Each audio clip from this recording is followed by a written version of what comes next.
this Tuesday morning, 3 September 2024. Great show in store. Executive producer Brendan Martin in Ocala. I'm in Memphis, and you're everywhere else You're in the SEC not. footprint and beyond. And you're not, yeah. Hey, got a great lineup today on the Tuesday morning roundtable. I'm going to start off Dari, Knowkhah, SEC Network, driving in the. I'll tell you what. He is one that I've been wanting to get on here for a while. Chris Plank, Boomer Sooner Network, the sideline reporter out in Norman, checks in. Oklahoma played their first game, getting ready. Countdown to September 21st when the Vols come to town, first SEC game. Yancey Porter, Rebel Yell Hotline, Rodney Orr, Tyler Insider.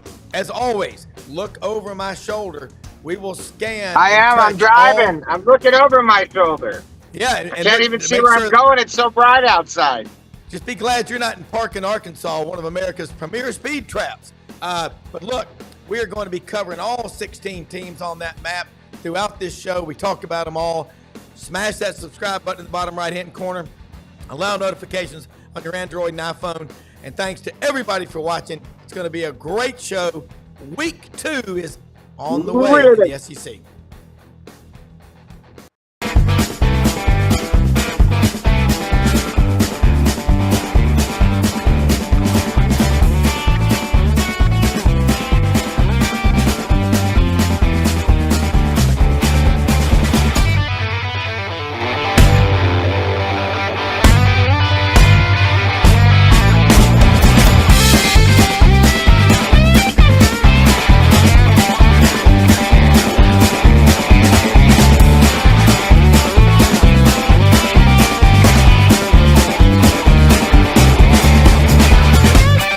Sidelines with Rob Brown.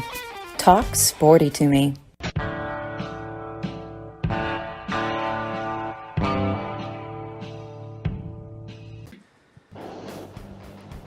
All right, Rob Brown here. We've got a special guest, Dari, Knowkhah, SEC Network, joins us this morning. And Dari, you are a busy man. Appreciate you checking on with us this morning. Got carpool. Brendan's got carpool. But it's a great, the greatest time of your life. I've got 4 kids. I'd give anything to be back in the carpool line. Sunday, I'm texting you. You're out there flying into Las Vegas. Then my wife and everybody were over here at the farm in Arkansas, outside of Memphis, watching you. You got entertainers on the set. You and Jordan Rogers, true professionals that you are. I got to say, Boomer Sooner to you because I know you're an OU grad. Y'all just walked right through it. But thanks for joining us this morning. And no excitement for college football, so let's talk about something. Yeah, hey, that was a trip. We had a 1-hour show leading into that game in Vegas. I've never had a show like that. I mean, I've been in this business for 26 years. First of all, thanks for bearing with me as I'm in the car driving home. I got to get home by a certain time, blah, blah, blah. So thank you for that. But absolutely. Yeah, from Cirque du Soleil dancers around us to a Heisman Trophy winner. You know, Jaden Daniels came in for an interview. Obviously, the commissioner, Greg Sankey, came in for an interview. You know, we've got towards the end of the show, the Spirit of Troy band is like wedged up against us because we're on the sideline, and they're right there up against us because they're about to march out. So I figure, what the hell? Let's ask a couple of questions to a couple of random members of the USC band. I don't know, man. There was a lot there in that 60 minutes. There really was, and the crowd was. The crowd. I kind of lost you, but the crowd was just really into it. I think LSU had 40,000. I don't know what the capacity of Allegiant Stadium is, but it looked great on TV. And you know, and Dari, just I guess come back in when you can. The crowd, I think a lot of people didn't expect it to be that big in Las Vegas, but when you get LSU going anywhere, especially Las Vegas, you know it's going to be a great crowd. What'd you think about that matchup? Southern Cal, they got the win. Where does LSU go from here? Well, you know what? I loved seeing Brian Kelly's anger, honestly, afterwards, right? Shades of Dennis Green slamming his fist on the table. You know, we are who we thought they are. We let him off the hook. I mean, he kind of said we let him off the hook. We don't know how to finish. I thought his reaction really said it all. I was encouraged by Garrett Nussmeier. I thought he played well. I do think, despite Miller Moss carving them up, especially in that fourth quarter, I thought there were certainly signs of improvement on the defensive side. I love the aggressiveness that Blake Baker employed there. We knew that was going to be the case. That's what he was and did at Missouri, and it looks like he's brought that with him to Baton Rouge. But honestly, Miller Moss was special. Like, I walked out of that building Thursday night, Jordan and I both did, saying, holy cow, man, like, SC's got themselves a quarterback. That dude, his ball placement in key moments, his ball placement under pressure, the coolness under pressure, that guy, man, you look and you're like, there must have been a Heisman Trophy in front of him, a winner in front of him to keep him off the field the last couple of years. And obviously there was with Caleb Williams. Be sweet. Miller Moss is a good one now. And they got beat by one heck of a quarterback. Yeah, and a lot of course, we got to watch LSU fans. We Max. cover all the SEC on this show. They're pretty hacked off, and I understand that. But you play an opener like Florida State the previous 2 years and Southern Cal. This is not a directional school with a hyphen. It's right. Real competition. Right. Now, I mean, I can understand too. You get sick of being 0-1, right? And 5 years in a row they have been. So that I'd be frustrated too.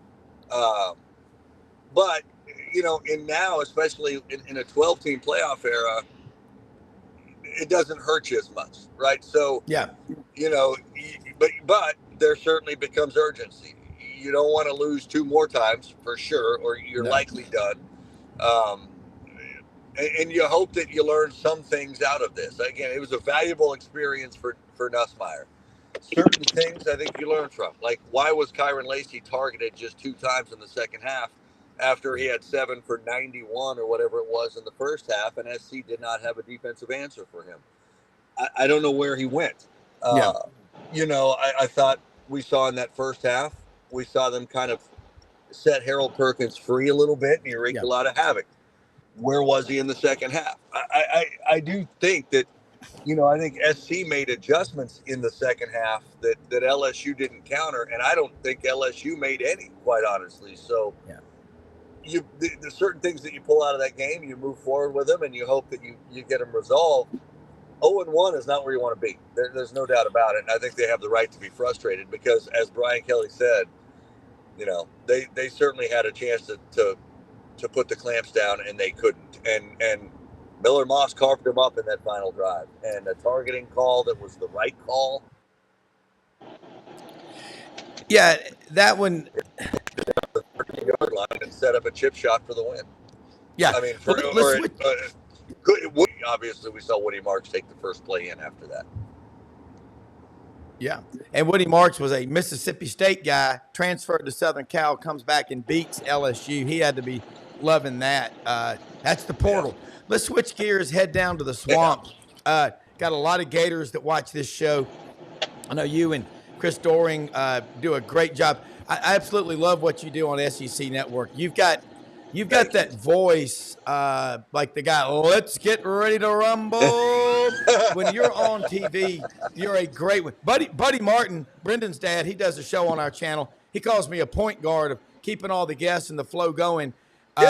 It's because I'm watching people like you, and it's great to learn from you. But let's talk about that Florida game against Miami. Florida's got them. They got talent, but something's not working. There's a lot that's not working. What's your take? Exactly that. I mean, there's a lot that's not working. What ticks Doring off as a Gator, and rightfully so, is still just a recurring lack of discipline. Idiotic penalties, late hits that keep drives alive. That's the kind of stuff, and that's the kind of stuff that is going to cost a coach a job. That's the kind of stuff that cannot continue. I was talking to somebody actually in Vegas that covers the SEC that was out there, and he said, you go to like an Alabama practice, you go to a Georgia practice, and every single rep the defensive linemen have their hands in the right place. The offensive linemen are lined up on time. You go to practices at Florida, and it doesn't look the same. There are little things that are just not right, and they're not being corrected. And what does that lead to? It leads to late hits on third down against a really good football team that gives them a chance to go in and score, and they do. And you're all of a sudden you're looking at the scoreboard and you're at home and you're getting your ass kicked, and that's what happened. And I would not call for somebody's job, but there are those that do, and I understand it. Things aren't getting fixed. I mean, what are you doing if things aren't getting fixed? And they're completely and utterly fixable things. Yeah, they have too much to be what they are. They have too much. Yeah, any optimism that Doring had, I think went out the window. Not because they lost that game, because of how they lost that game. Miami's better than Florida. Like, we know that. Miami's better. But they're not that much. They shouldn't be that much better. Yeah. By year 2, you should see discernible progress. In year 3, you shouldn't be going backwards. And I agree with that. Let's head out west.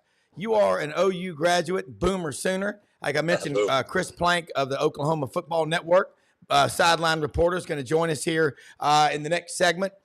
Nice. I'm excited about him. Growing up in Memphis, always watched Oklahoma. I mean, you live in Memphis. I grew up with the Leak family. Buddy Leak was on one of Bud Wilkinson's teams in the 50s with Billy Vessels. And it's just, they've got tons of tradition like Texas, but 52 conference championships, 7 national titles, 7 Heisman Trophy winners.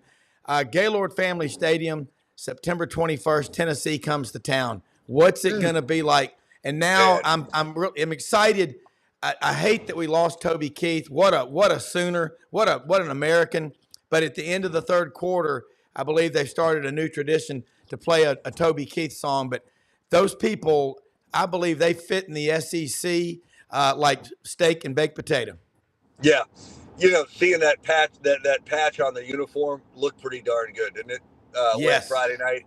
The logo on the field, it just fits. It all fits. And, and it does in Austin too. It looks great and it fits. And we're in a really good place right now as a league.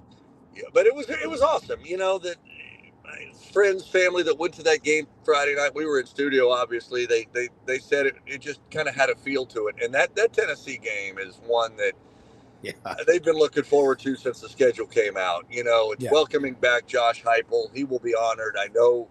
And he will get one hell of a reception when he gets back there. Nobody will forget the 2000 season. Nobody will forget the incredible record a season that he led them on to a national championship. That'll be great. And their first conference game as an SEC member. It's going to be a really special. I'd give anything to be there that day. I'll be in studio, but it will be something to behold for sure.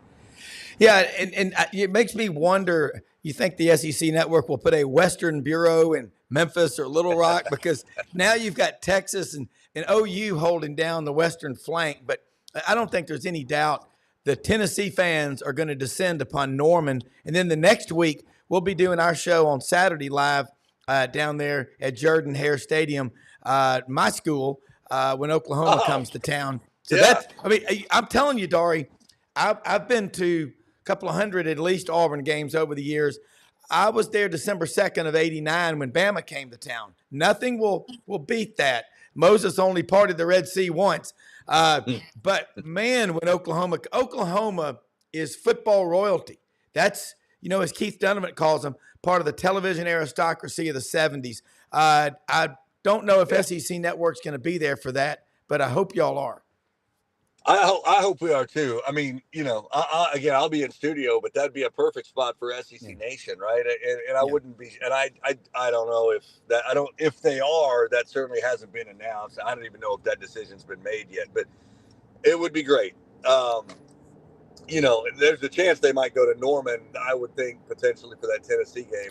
Yeah, and go to Auburn, but it will be awesome, and that's one of the things, like from the OU perspective. Again, I mean, friends of mine, family members, they are lining up to get tickets and have been to go to places like Auburn for the first time, to go to Ole Miss for the first time, that season finale at LSU. These are places that they haven't necessarily been and that they can't wait to go. And I know Sooner Nation will be, making that trek to all of those places. And for a first conference road game at Auburn, I know a dozen people that I'm close with that are going to go to that game, and they've got their tickets and they can't wait. And just like all of the road trips that SEC members in Tennessee and South Carolina and Alabama will go to Norman, for the first time for many of them. That's one of the intriguing things about OU being in this league and Texas being in this league is the opportunity for the fans of those schools to go places they've never been, and fans of other SEC programs to go to places they've never been in Norman and in Austin. So, it's going to be, it will be really, really cool to see how the Crimson and Cream travels. And Jordan Hare will be well represented by Crimson and Cream, just like Gaylord Family Memorial Stadium will be by folks wearing orange on that September 21st day. Yeah, it really will. And your position up there in the studio, again, you are the point guard. I mean, you're running so much stuff through there. I look at other networks, these road trips and going to the training camps and all. I don't know if SEC Network will do that, but the content, I don't think we can ever get enough content of the players and where are they now. Brian Bosworth, he's going to be on that sideline. Everybody, we grew up with all these guys, and now they're coming into the league. I just imagine, I think when Florida goes to Austin November 9th, how big that will be. Let me switch now. Let's talk about Kirby Smart. Georgia right now, 40 straight regular season wins. Clemson and Georgia, they run their programs, as Ellis Johnson was on our show yesterday, said in a lot of ways they're very similar, but Kirby is very selective in the portal. Dabo doesn't like it. 34-3. Georgia on quest to do it again with a 12-team playoff. Last year, they would have been there, but how good is this Georgia team? What they did to Clemson defensively, we talk about all the time, right? The cabinets are full, and it's the recruiting, it's the depth, it's all of it. It's just every defense looks the same there, regardless of who's on it, and that says everything for Kirby. For Glenn Schumann, for the recruiter, for everybody that recruits on that staff. But then in the second half, it's 6-0 going into the third quarter, and you just kind of start seeing that offensive line do its thing, and Georgia run the ball with a good young stable of backs like they have and like they always have. It looks like Georgia. It looks like Georgia with a quarterback with a lot of valuable experience now, receivers that are going to continue to develop over the course of the season. Yeah, they look like a machine. I mean, and that's what they are. No reason not to think they're the best team in the country based upon what we saw, at least in one game. All right, a couple of more real quick questions. I know you got to get going. My middle son lives and works up in Charlotte, so I know he's going to sneak over Saturday to Bank America Stadium for NC State and Tennessee. Hopefully, you'll be in studio, but that's going to be a big one in Charlotte. I was up there in February for several days visiting. What a city, by the way. Good God. But we love it. But it's so clean. It's just an awesome. It's a clash of SEC, ACC. And it's a lot of fun. But what do you think is going to happen there with the Vols and the Wolfpack?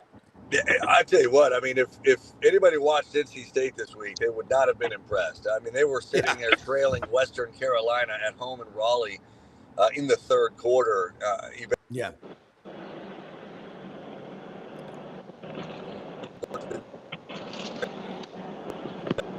Yeah.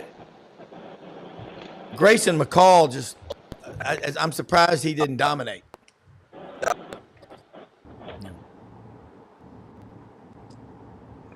Yeah. And Grayson McCall, Dari, we're having a little connection issue. I think. What did you think of Nico Iamaleava? What you saw of him? I know it was UT Chattanooga. You also saw him in the bowl game against Iowa.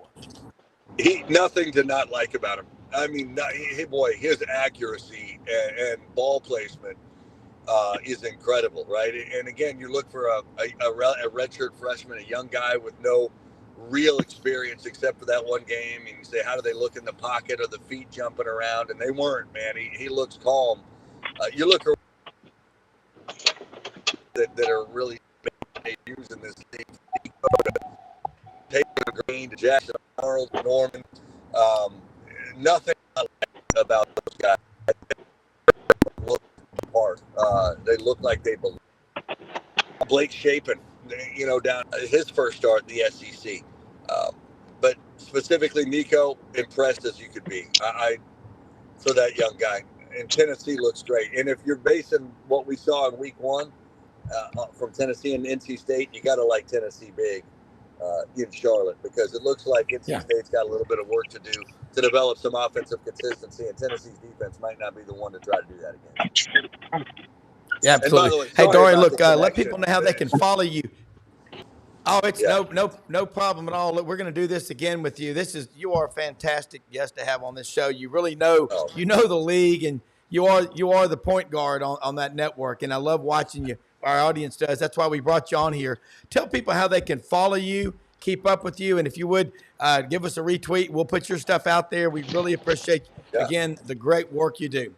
Oh, happy to do it, man. Yeah, we'll just we did the Vegas thing, which was the first time we'd actually traveled studio, SEC Now type studio to a regular season game. We always do it in the postseason, but I'll be in studio almost every Tuesday, including tonight, Fridays, Saturdays. My guys Benjamin Watson, CD, scoring. So we'll just keep doing our thing. Look, it's easy to be a good point guard when you got guys that want to shoot all the time. So that's great. Let them shoot, especially CD now. That guy will get up some shots. So you really want that guy to shoot. So just keep pitching it. You know how it works. Oh, yeah. Well, and the great thing is Ben played in the NFL 17 years, Chris a long time, and they really know what they're doing. But I will say this. Those guys, SEC Nation, better watch out. I thought you and Jordan did a great job out there, especially with all the distractions around you. True grit journalism is what I saw on display out there. Right? Hey, Super Dad, you and Brendan both running the carpool line this morning. Cannot say enough good things about you, but we will do it again and be watching you tonight. Yeah, you're too kind, man. I appreciate it, Rob. Thanks so much. It's good to talk to you, man, and look forward to doing it next time. All right. Boomer Sooner to you and SEC Network. Take care. You got it. Boomer Sooner to you. War Eagle as well, man. Take care. Thank you. Okay. All right. All right. Brendan Martin. Man, great stuff. Love having Dari Knowkhah on here. The point guard, I call him, of the SEC Network, because that's what your dad calls me. So, Brendan, Chris Plank, ready to come on board with us from Boomer Sooner Network. What a fun job being down on the sidelines. College football season, folks. Let me say something real quick. I don't know how many of y'all watched on the game last night. BC, Boston College, and Bill O'Brien at Florida State. 28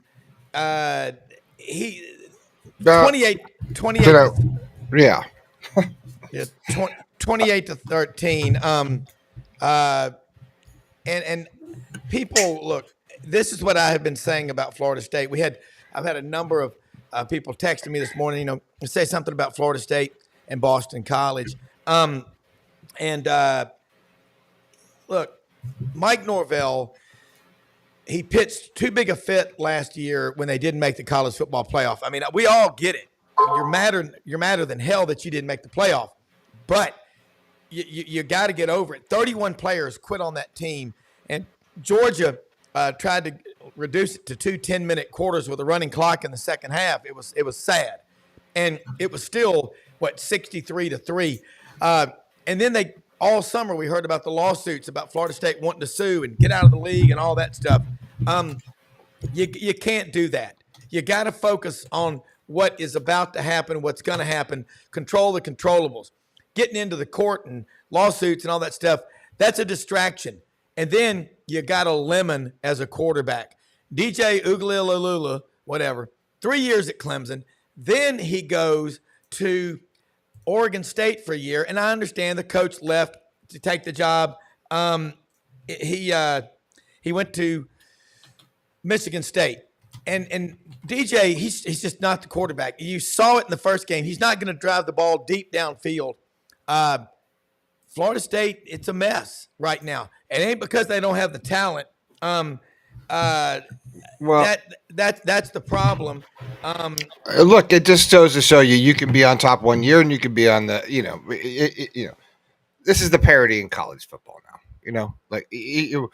Dynasties and things are going to be, thing of the past with the transfer portal and the money and everything else. I think, you're going to see programs that are going to ride high. Here he is. We're making Chris Prank. Hey, Chris, how are you, buddy? Welcome to the show. What's going on, man? How are you guys? Nothing like live shows. We had Dari Knowkhah. Rob, I'm going to do this, Rob. When we have a technical issue, don't look at your phone. You don't know what you're doing. Stop. All right. Rob's like this. Well, we have a problem. What are you doing, Rob? Yeah. Are you texting me? Because I'm dealing with it. I'm handling it. Hey, we had Chris. We had Brendan. Carpool line. We had Dari and Carpool coming back up in Charlotte. And we had Rob drinking coffee with his kids in college, like off and being down. Good timing on the interview, Rob. Thank you. Yeah. Just for us fathers. What's good? It's good. I love rough week one. Chris Plank, welcome to the show. How are you, sir? I'm good, buddy. Thanks for having me, guys. Hey, glad to do it. Man, what a week. I watched a lot of that game. And Dari talked about how proud he was to see that SEC patch on those Oklahoma uniforms. Couple of things I noticed. What a crowd. I mean, just that Sooner Nation. Again, living in Memphis, you pay a lot of attention. I've grown up with it. Now you're in the league. You got Houston coming to town this week. Also, I thought I'm a huge legitimate country music fan. I like Toby Keith. He's a wildcatter. Rest in soul. They're going to start playing a song, I believe, at the end of the third quarter. That is SEC culture. It's dripping with SEC culture, history, tradition, and heroes. So talk about that first game, your takeaways, and Jackson Arnold's performance, Danny Stutzman, the defense, Bowman, everybody. Take us from here. Yeah, it was the Toby Keith thing was amazing. Oklahoma, I think if you go back the last couple of years, has been looking for something at the end of the third quarter, the start of the fourth quarter. They've done a lot of things. They've tried to, create sing-alongs. They've tried bringing out legends. They'll have the smoke and a legend will come out. They'll have a video. It's fourth quarter time. But nothing's really resonated. And at least through this year, and I hope forever, they're going to have the Toby Keith sing-along. And I don't know if it's going to be the Red, White, and Blue song for Ever and Ever or what, but I thought it was one of the coolest things I've ever been a part of. There were LED lights on the Sooner Schooner, for goodness sakes. It was really cool. It was Welcome sweet. to the SEC. That's the thing, right? Yeah. You gotta have LED somewhere. So that was cool. As far as on the field, they've got injuries on the offensive line that hopefully they'll be able to heal up. The problem is they played really well, but they didn't play good enough, right? You went 51-3, and I was just listening to the Brent Venables show from last night, and he's got his presser coming up later on today. And there's a lot of positives, man. That defense looks really good. The interior of the defensive line looks as advertised. We've talked about that with John Terry and Dominic Williams coming over from TCU and the two freshmen. So everything that was supposed to look good looked good. But all offseason, Oklahoma's kind of been fighting the narrative that their struggles will come from the lack of the lack of a road grader, the lack of a true dude on the offensive line, and it played out. They struggled. They gave up 4 sacks. The running game numbers wise, I saw this note. I was listening to Coach, and the sacks were not all on the offensive line, but 75 of their rush attempts were efficient. So you take that, the numbers, you look at the numbers and you'll say, well, what are you talking about? They averaged like 6 yards per carry, but it wasn't good enough. So they've got to be better on the offensive line. And now, Are you down to your third center? You get Jake Taylor, who was projected as the starting right tackle back, and it looked like right tackle was a spot of struggle. I'm trying not to get too overly hyped, so this is the way I bring myself down after an opening game win over Temple. They've got to be better on the offensive line, and that's been the question all year long. Well, in fairness, you had to replace all 5 starters. I mean, that's true. Yeah, that's like being inheriting a business when all 5 of the board members died suddenly. That's tough. And then you've got a new quarterback, Jackson Arnold. Brent Venables, man, defensively, he's elite. Okay, how involved is he? Because I remember talking to Tommy Tuberville one time about 21 years ago about being a head coach. He said, "Let me tell you something.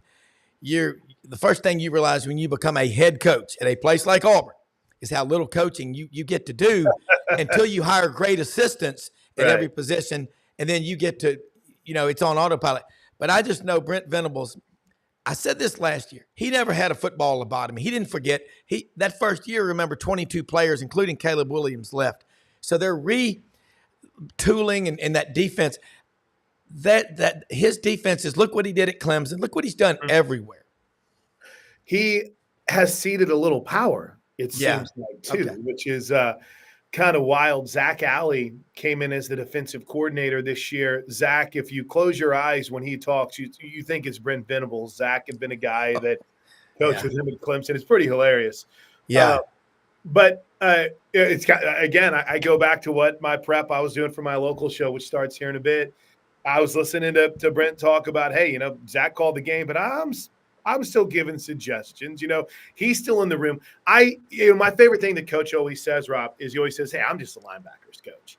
And now I think he's starting to become a little bit more presidential. I think he's starting to become more than just the linebackers coach. At his soul and at his core, I think he's always a defensive guy and a linebackers coach. But he was talking about sitting in an offensive meetings, and when he's in an offensive meetings, he's giving them the perspective of things that he's seen and how he would cover things defensively. When he's in the defensive meetings, he'll not pick and choose, but he'll every so often he's got his markers and his cards, and he'll be like, "Why don't we do this here?" or "How about this?" So he's definitely a dude, Rob, that is always, I think, going to be involved in the X and O side of it. But he's learning how, I think, as a head coach, to allow those coordinators to do a little bit more and to cede some of that power, if you will. Yeah, and, we watched Jeff Lebby in his first game, Mississippi State over Eastern Kentucky. Talk about your new offensive coordinator. Again, Jackson Arnold, probably the highest-rated offensive recruit signed in OU history, and that is saying a hell of a lot. And I think if you look at, I don't know what you use, Rivals on 3, 24/7, but one of them has like the all-time highest ranked offensive players and down on the bottom. And it's kind of wild because you look at that and there's names like Adrian Peterson. We're like, oh, yeah. But then ahead of him were guys like Jeremy Calhoun. You're like, who's that? Even though Jeremy's gone on to become a great, I think, high school coach. So my point is, it's not always about the stars coming in. And Jackson was a 5-star guy, as highly rated of a recruit as they've ever had at the quarterback position that they got out of high school. I mean, Kyler Murray was infinite stars for Kyler Murray. But, of course, they didn't get him out of high school. He came out of the transfer portal before it was the portal from the Aggies. Point is, for all the hype, Jackson sat last year, and he didn't end up redshirting, and I don't know how much they cared about that. But he looked a little shaky at times in the Alamo Bowl. So that led to a billion questions this offseason. Michael Hawkins comes in, another highly recruited guy. Kind of becomes the hit of camp, right? He's mobile, and his dad, he's a legacy. And so a lot of people start thinking, well, maybe the true freshman's better than Jackson Arnold. But then Arnold gets out there on game day, and you're like, okay, that's the dude. The throw whenever he was hit and still put, I think it was either Farouk or Burks in stride. Everything that he did, Rob, was what you want to see from a youngster in his first start. He's got to get the ball out quicker in the RPO. If he's that our sideline analyst, Gabe Eichert, was an all-world offensive lineman at Oklahoma. And legit, I thought I was going to have to, give him a sack to breathe into with his anger for the quarterback not getting the ball out on some of those RPOs. But he's learning. And, the thing that really sucked for Oklahoma and Oklahoma fans is the injury that took place to Jalil Farouk. They were already a little bit dinged up. at the receiver position. Nick Anderson didn't play. Jaden Gibson's out for the season with a knee injury. And then you lose your most experienced receiver on the roster, and he's going to be out for a while. But they got a lot of depth in that room. I don't know if there's a lot of places where you could be without three of your best receivers and say, well, we still got one of our better receivers out there. So, Deion Burke. So, we'll see if Nick Anderson can get back for this weekend against Houston. After watching Houston against UNLV, Oklahoma should be okay against Houston this weekend. But Willie Fritz is a hell of a coach. But everything with Jackson Arnold was great. Now you kind of look around and you wonder, okay, how's this pass catchers going to be, because they did not have their best day and they lost one of their best guys. Yeah. Well, and you look Big 12, SEC, coaches will tell you out there, you have some edge rushers that are elite. It's the interior linemen where you don't see the quality really in the depth. But Oklahoma and Texas, but we're going to focus on OU. They can get anybody they want. I mean, they can. They're going to be in the mix.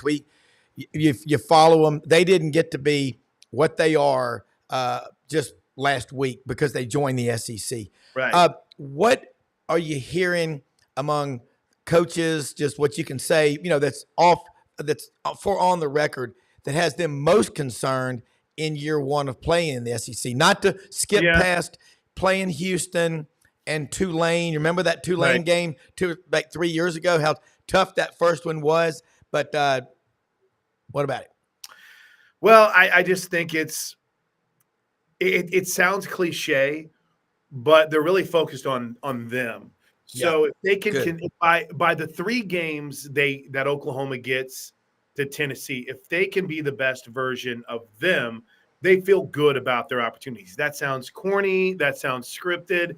I don't think that the narrative inside the building is what it is outside. In other words, if you were to come sit in on my show with me today, there'll be a myriad of texts and calls of people that are like, what's wrong with our offensive line? It stinks. This guy's got to go. We got to cut this guy. It's the nature of the fans.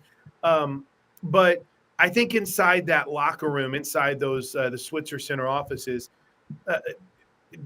Rob, they feel really good about what they're bringing into this conference in year one. Now they know it's going to be a grind, and you cannot predict injuries, and you can't. It's not really something where you can think about how this guy could go down or that guy might step up. But if there is like one thing that you're pointing at inside the building, I don't think there is one thing. I think outside the building, fans are freaking out right now about the offensive line. And as long as, they can get that right in these first 3 games and if Branson Hickman's going to be too hurt to go at center and your backup isn't going to be able to get it done. They had to go 3 deep at center on Friday. If your left tackle, Michael Tarquin, is not dominant, but he was okay. Febechi Wiwu in the interior's got to be better. But they have dudes that have been there. It's just it hasn't been a consistent unit, right? So if they can get to the point where they can have a consistent unit and they can get those guys playing at the level that Bill Bedenbaugh's capable, I think everyone's going to feel a lot better about the chance to be as competitive as they've been in years past when it comes to week in and week out of the SEC. Yeah, and obviously recruiting, if you look at the SEC, Ohio State's sitting there at number 1. They've spent, I think, $500 million on their class. But then 2 through 9, it's Alabama, LSU, Georgia, Auburn, Tennessee, Texas A&M, Oklahoma, and Texas. I mean, what's not to like about that? Last question. I know you got a big day ahead of you. You look at this schedule and you see all these SEC teams in the top 10 strength of schedule. Does that surprise you, or is it like, well, I mean, right now it looks tough, but it's not the doing in life that's so bad. I always say it's the dreading. Right. Well, I'm sure as hell not beating our chest going 17-1 whenever 16 of those wins are against scrubs and your best team barely slid by Idaho. But it's also one of those situations where this is what big boy football is all about. You got to play the best week in and week out. It makes you better. So I love what the SEC has done in their non-conference schedule. I think Texas, Michigan's going to be a banger. Georgia, Clemson was good for a half, and then we realized, oh, damn, Georgia's really good. A&M's not going to lose games like that in the future. I mean, they're just not. That's a good Notre Dame team, man. They impressed the hell out of me on Saturday. So I'm one of those guys that in the end, you're going to be better for playing better teams. Now, as fans, you want 3 cream puffs. It's like, I want to go 3-0 going into conference play and then give me Maine. But as somebody who wants to see my team competing at the highest level, I want to see them play bangers. I want to see them play the best. So I'm here for it. I think it makes everyone better. We're in the 12-team playoff era. You play in the SEC.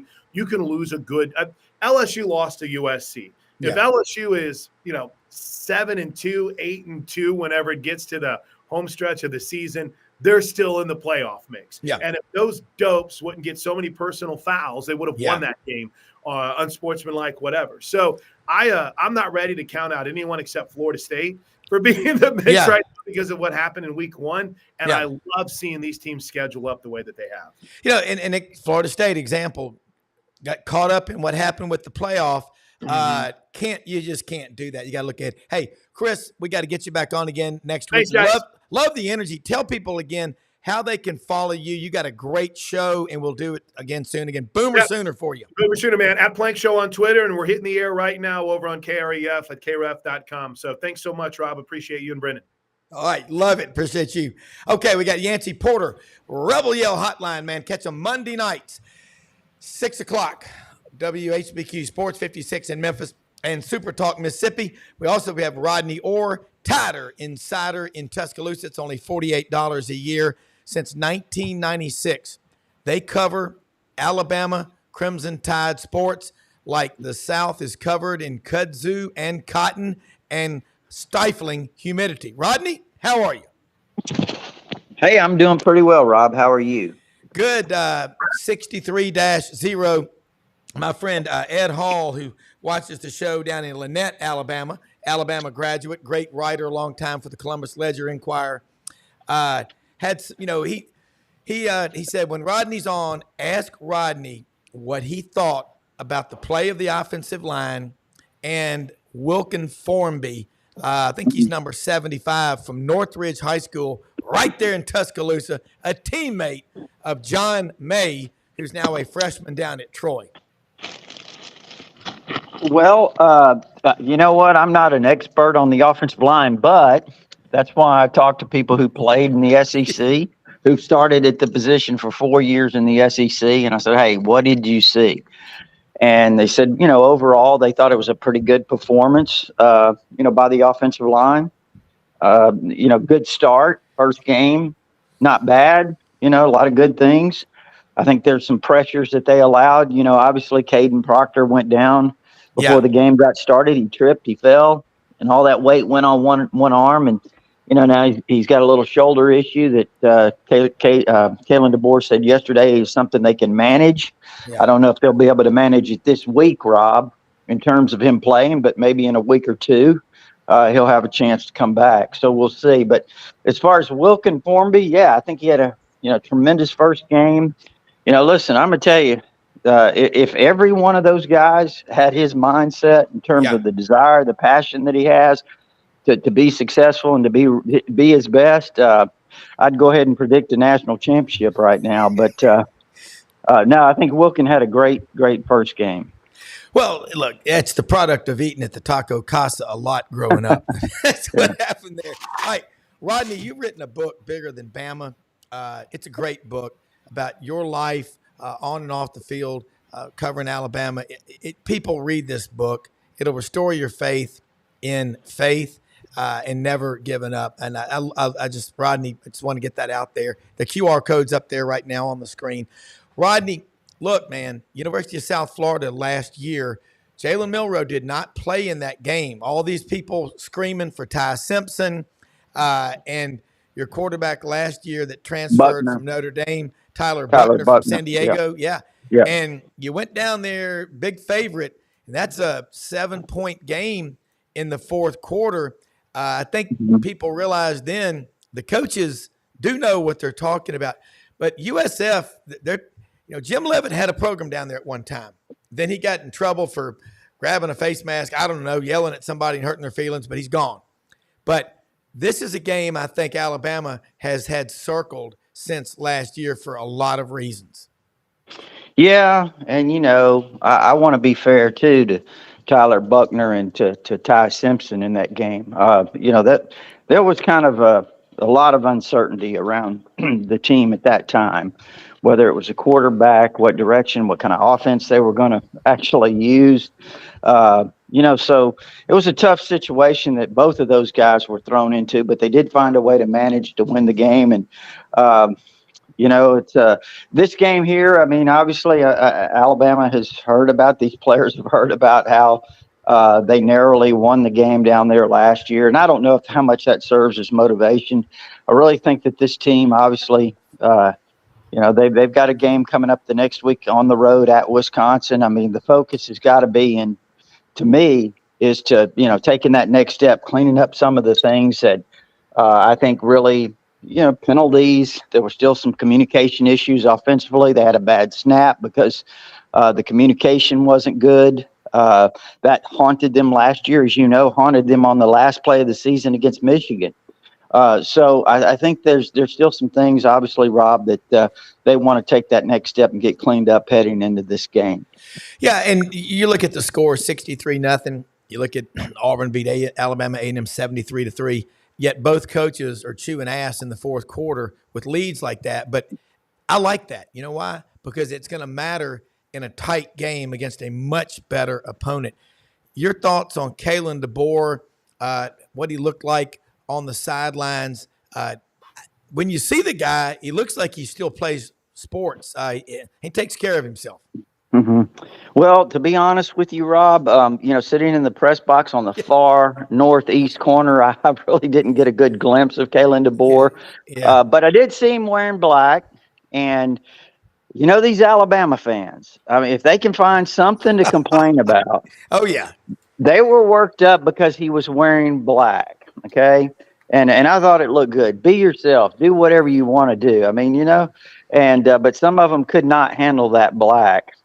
But I thought it looked really good. But the one thing that I think stood out to me, I don't know if you guys, how much closely you paid attention to the game, but they had the communication issues there in the early part when the headsets went out. So they had to rush. They had to rush Nick Sheridan from the press box as the offense coordinator down to the field so he could call the plays. And wow. It was kind of a tough situation there, but I think they managed it pretty well. And then he went back up there and there were some more issues, but they got it all ironed out. And, but overall, no, I thought it was a really good first performance. Rodney, tonight on Tider Insider, the great TV show, WVUA TV 23U, and our good friend Gary Harris from Tide 100.9 and Channel 23 do. You should remind these Alabama fans who didn't like Kalen DeBoer being dressed, in the black, attire on the sidelines. Play that song by Johnny Cash. People ask me why I wear black. Yeah. Remember that? Great response. Yeah. There you go. And if Johnny Cash could do it, a man who lived in rural northeast Arkansas, they picked cotton. That's how they got their house. I think it's okay for Kalen DeBoer. Agree? Yeah. No, I mean, I've never really kind of worried about what the coach wears. I'm more concerned about the product he puts on the field. And exactly. Yeah. Yeah. Well, it's hard because I'm in rural Central Florida in a basement. So, it's difficult for me. I don't know if you heard comments from Billy Napier yesterday when he alluded to that, I'm just paraphrasing, but he said something to the fact that you don't pay attention to anybody who's posting something on social media in somewhere in rural Central Florida in a basement. I think Yes, yeah. So things are falling. The wheels are coming off, as you can say in Gainesville. That's for sure. Yeah, it sure sounds that way. It's not. That's why I'm laughing at your problems. I'm like, I remember those days when people cared about those stupid uniforms.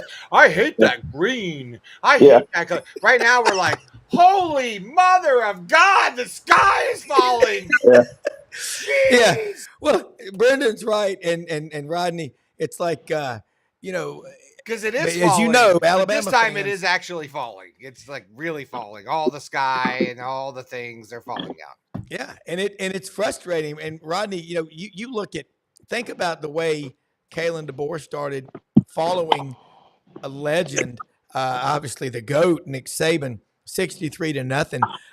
What did you see out of Ryan Williams to make you think that he is not he and Cam Coleman and Perry Thompson? I mean, how good is high school football in the state of Alabama? I'm being sarcastic. It's just unbelievable what is going on down there. But that damn Ryan Williams looked, I don't care who you're playing, he's really, really an elite player.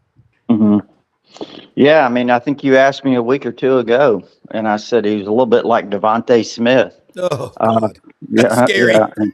And he, he had 2 catches, 139 yards, 2 touchdowns, 84-yarder, Yeah. and a 55-yarder. So, I mean, he was pretty productive in that first game, and yeah, it's amazing. He's a really likable kid too. I mean, he's got a smile on his face. He's genuine. Yeah. Seems really genuine and mature for only being 17 years old. He's supposed to be in high school. He's supposed to be a senior right now, and he skipped his senior year to come out early. But he's a really good kid, and it was kind of funny in post game as someone asked him about the connection he had with Milroe, and he said, "Well, 4 + 2 does equal 6, right?" Yeah. So. Obviously they're jersey numbers. Yeah. So, he had a great first start. I think he's headed for some big things, obviously. I like that 4 + 2 = 6. Yeah. And Right. he's Saraland. What a powerhouse. Saraland, Alabama, just north of Mobile. That is. Rodney, college football season, the portal, all this NIL, all these distractions. How about these crowds opening weekend? I think people made a statement that, look, all we want to do is go to the games, tailgate, and have a great time. As much as we try to mess it up, the free market, the fans make it what it is, and then it helps to have talent on the field. Yeah, I mean, it was, I can only speak for Tuscaloosa, but it was buzzing. And, of course, there was, a lot of things around this game, obviously, with Nick Saban not being on the sidelines with Kalen DeBoer's first game. I think that created a lot of energy, a lot of passion, a lot of excitement for Alabama fans to, get that first glimpse of what it's all about. And so I know that certainly here. I don't know about what all happened everywhere else in terms of, the crowds or whatever. But, I will say this, though, Rob. I think there is I watched some games on TV, and I think that there is some, with this portal, I'm watching some teams, and I think it's diluted the game a little bit. Mm-hmm. You got to be honest. You can't just, not everything's perfect. And I think that you see some of these teams that brought in some players. I look at Florida State, and they're, obviously they've got a bunch of transfers. Yeah. And it just seems like they've got no chemistry there. And I think that's potentially could happen, other places. We'll see. But that's one situation that it kind of caught my attention. So, but, it is what it is. But otherwise, yeah, I mean, I think the excitement and the passion are still really high. Well, and admittedly, I'm myopically focused on the Southeastern Conference when I say that, but I just love the game. You love it, you celebrate it, you respect it. But damn, these crowds they just make you excited. And Florida State, they've got so much tradition, so much history, but they've got no chemistry. You're right. That's true. And then you look at Alabama. You look at Ryan Williams, and you look at this team talent-wise. What do you see or what's missing from what you can tell that you think will get better during the season, or maybe they're just going to have to always deal with? Well, I think first of all, I'm not going to make a lot of judgments based on Western Kentucky. Sure. I mean, I know they went out there last year against, who was it, Middle Tennessee, and Milroe threw 4 touchdown passes, and a week later it was a disaster against Texas, right? So it depends on the competition. That's the point. And we'll see. I mean, I think it was a great start. Again, I think there was a lot of, there's a lot of renewed enthusiasm. Again, a guy's been around 17 years like Nick Saban. Yeah. And I think Brendan can attest to what happened at Florida a little bit with Spurrier.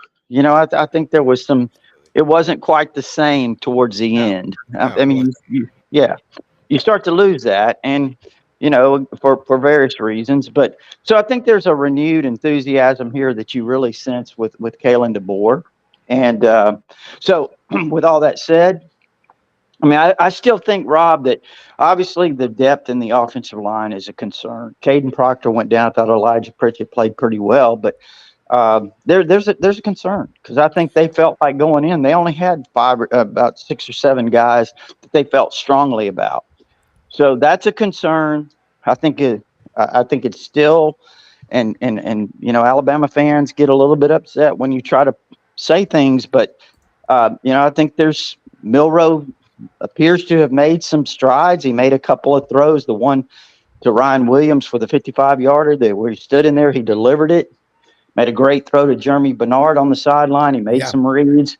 But I think there's a lot of consistency things there that we're going to have to still see about how does he manage these games, the bigger games, and against the better competition. I think those are still question marks. And, I thought the defense swarmed to the ball like Kane Womack wanted them to do. I think there was a lot of good things there, but I still think, again, let's see how it unfolds when the competition kind of ramps up.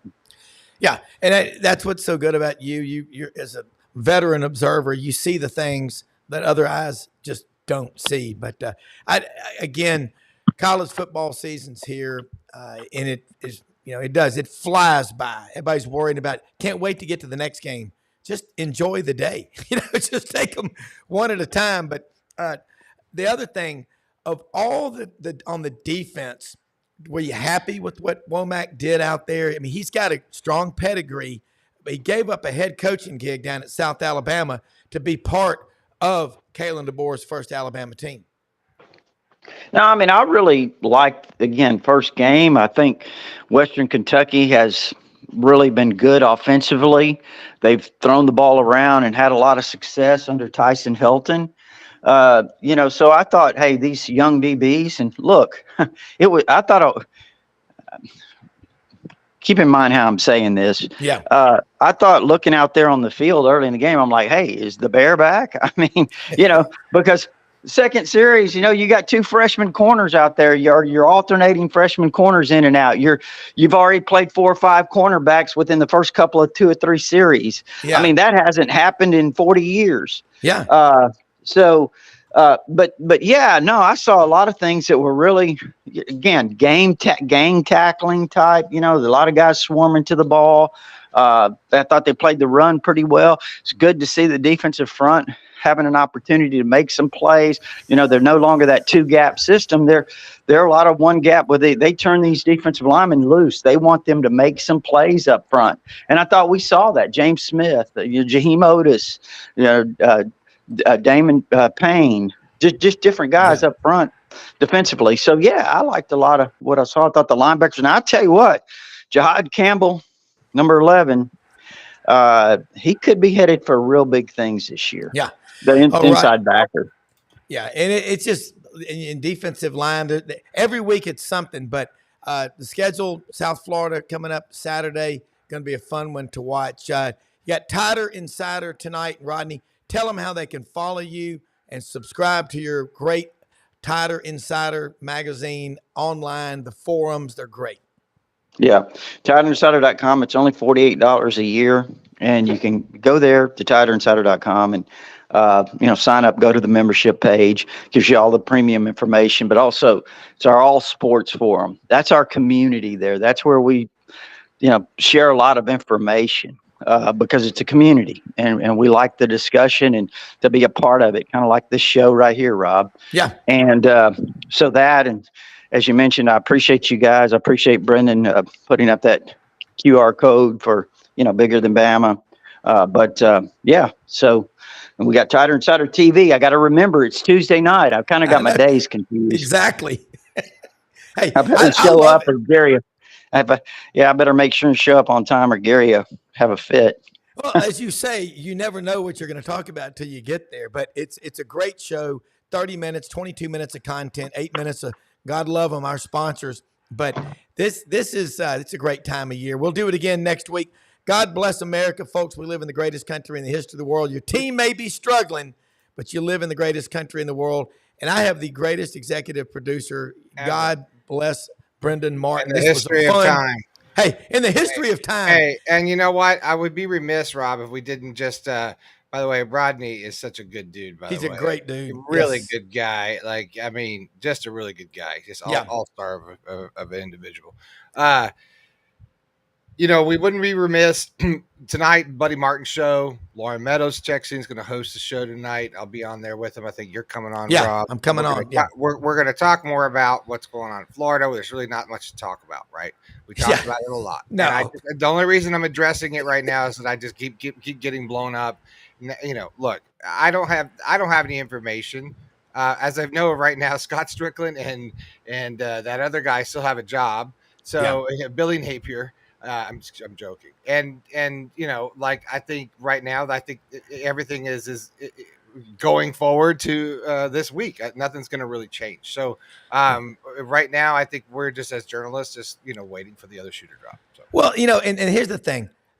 Looking at it from my perspective, playing Florida as an Auburn man all these years, and now not playing them, everybody wants to play Florida. It's gonna get. They're gonna fix it. But right now, it's frustrating as hell. And I look at it. I have a problem with they're going to fix it. I don't feel like they're going to fix it. I don't feel like not with this coach. Who is going to fix it? Yeah, though? That's what I'm saying. Because it's not going to be because you go above that. Who's there? Okay, Strickland. Well, he didn't fix it. So then, like, the president, we don't know what's going on with that right now. So like that kind of helps Billy, right? Like, because there's nobody really top down. Well, all I'm saying is the boosters will fix it. Not this president, not this AD. They will force the changes because the terms of endearment in the business world and sports follow the money trail. Well, but let me tell you something. Billy Napier should have, from day one, sat down with your dad and you and talked to him, because y'all are so important to the University of Florida. You're fair, but the Martin family in this show and the Buddy Martin show and the Best Fridays in football and your relationship with Steve Spurrier, with Urban Meyer, with every Florida coach and the Florida fan base is so important. You've got to, as a coach, use your head and just say, hey, man, I want your help because they're going to be tough times ahead when I'm going to need you. And right now, who's he going to go to? They ain't going to fix it with this coach and with this AD and with this interim president. You're going to have to clean house. But you know what? We've been there before. As Florida, and I'm excited to be on the Buddy Martin show tonight with Lauren and you and your dad, whoever else is on there. But folks, we got a great one. Yancey Porter got caught in a meeting. He'll pop on tomorrow or one day this week. But man, tune in tonight at 9:00 because we're going to have a bigger discussion about this. Yeah, we're going to talk about more in depth. I've held back a lot of my sort of opinion about it because I've been vocal about it, since a year ago. So my position hasn't changed, and I don't think it really needs to at this point. I think, I felt that way. But tonight, Lauren's going to be hosting the show. I'll be on, you'll be on. We have a great lineup of people. I think we got who's coming on? Who always comes on with this on David Whitley? Yes. Mr. Whitley. Sorry, I'm tired. Mr. Whitley. I've been pulling double duties. I know. Mr. Whitley will be on there from the Gainesville Sun. So anyways, join us tonight, me, Rob, and the gang, and Lauren on Lauren's broadcast, and we appreciate all of that support, right? Anything else? Do we have I'm heading out to Hewlett and Dunn today. They got all the new barber and all the fall stuff is coming in, hewlettandunn.com. House Industries, folks. It's harvest time. Thank God for HouseIndustriesInc.com. Proud to have them. The Vitamin Shop in Oxford and Olive Branch, Mississippi. All of our sponsors. Support them. Sidelines.live, man. It's an honor to be here. Thanks for watching. We'll see you tomorrow morning. What time? 8 a.m. Central, 9 a.m. Eastern. We're still working that one out. That's right. Bye, everybody.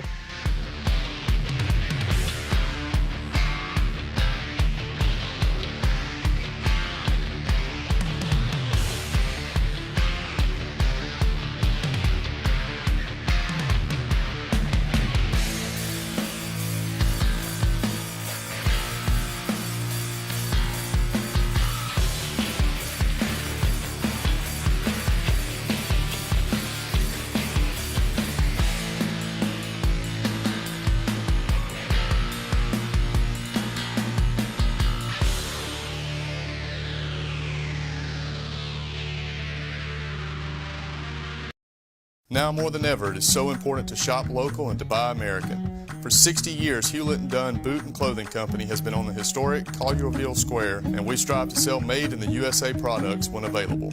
With over 7,000 pairs of Western boots and work boots in stock for men and women, come and see our huge selection of clothing, jeans, and accessories from top brands made in the USA. Please support local business and come shop with us at Hewlett & Dunn Boot and Clothing Company. God bless the USA.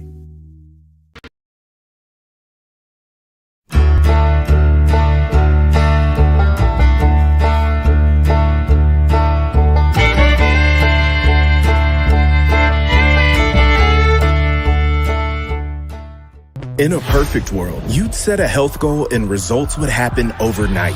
In this world, the real world, it takes time, dedication, and the right support to achieve your best self. The Vitamin Shop's health enthusiasts are here to make sure you're not wasting a single moment on the wrong supplements. From the highest quality sports nutrition and superfoods to the most sought after trends, you'll find a huge variety of science-backed solutions for every goal, and the people to help guide you along the path to greatness. Unbelievably, every 2 minutes in our communities, a child is either bought or sold for sex. I am Ari Dickey, board member for the Nashville Anti-Human Trafficking Coalition. Join me and millions of others in our fight against human trafficking and for its victims by helping to educate the most vulnerable among us, our middle and high school students. Go to nhtcoalition.org, become a partner, and help keep our families safe, because none of God's children are for sale.